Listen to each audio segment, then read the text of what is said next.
Hello, this is Chris from Polytech, and in this video we are going to learn how to create an index for the elements of our site using the Elementor page builder and the Essential Addons for Elementor plugin. What we need to do is go over to the left, and where it says plugin we are going to click on add new.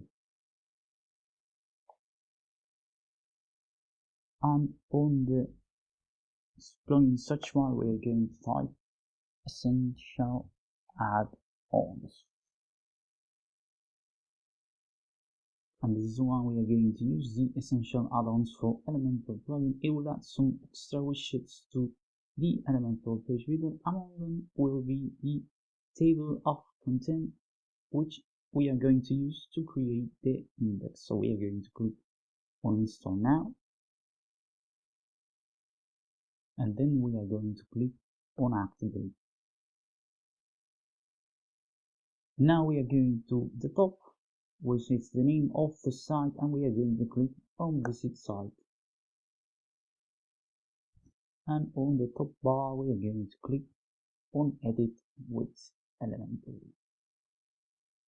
Here we are. Now we are going to the lower left, and in the gear icon we are going to click on settings, and we are going to click here on the table of contents, and we are going to enable it, and we are going to scroll down a bit, and the table will show up here on the left side of the page. So we can enable it on the site globally.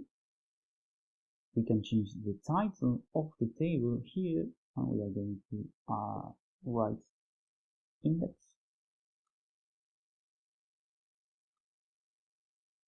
And we can include the supported heading tags. We have all the H here, 1 to 6, so we are going to leave those right here. And we can select to exclude some elements from the table, and we need to use the CSS selectors in comma separated list. So we are going to leave those as they are,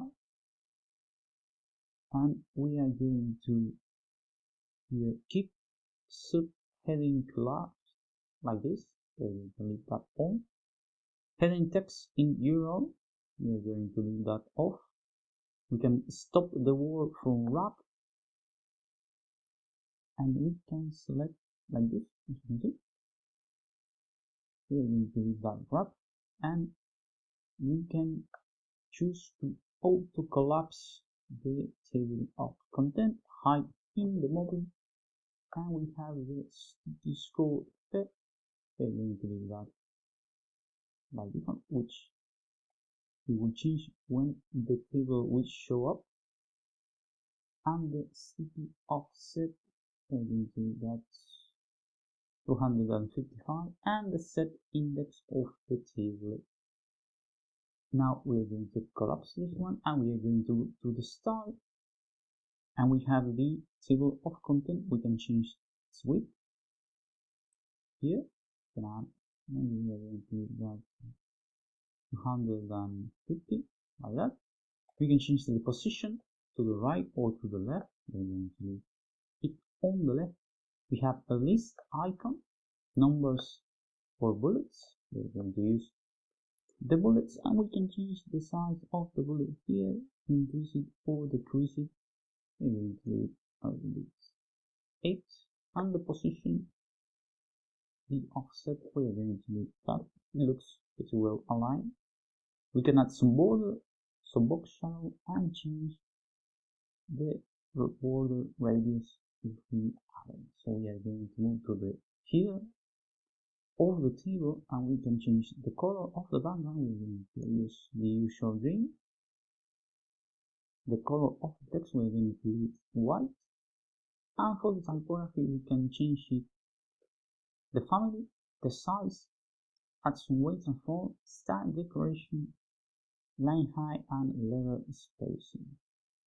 We can add some padding to it if we want, and when the table is collapsed like this, we can change the icon if we want. Okay.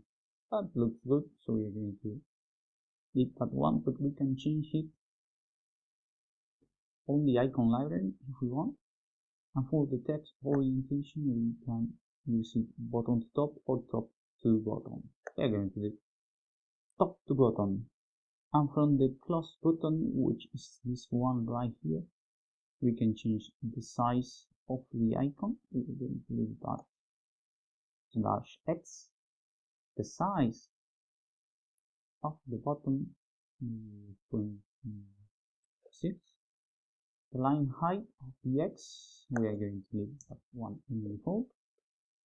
And the background color and the color of the cross, we are going to go with the green. And we can change the border radius to make it more round or square. So we are going to leave that on the default option too. And we are going to collapse here and go to the body. So we can add a background to the body as well. We are going to give it white. We can add some padding, and for the list we can add an indicator, arrows, or a bar when it's selected. And we can change the size of the indicator, this one right here, and we can change its size. Maybe that isn't much. I think on the indicator position, I like it, a 6. And we can change the typography of the figures too if we want. We can change the color of the text. We are going to go with the green. And for the hover, we are going to choose light blue here. And when it's active, light blue as well.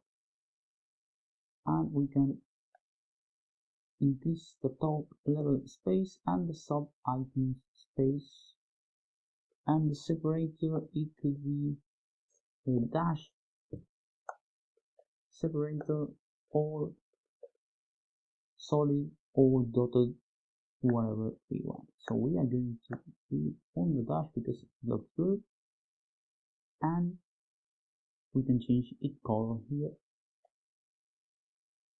And once we have made all the changes we want to our table of contents, we're going to lower left and clicking on the update button.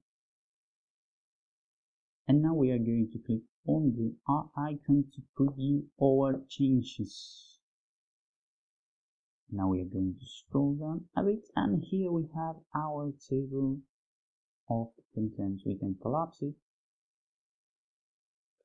and it will come up on again if we click on it. And if we click on set content, we are scroll automatically to that as well, which is quite neat. So that's it. We have created an index for the elements of our site using the Elementor page builder and the Essential Addons for Elementor plugin in a quick and easy manner. If you like the video, subscribe to our channel and share with a friend who might need help on the sites. See you the next time on Polytech.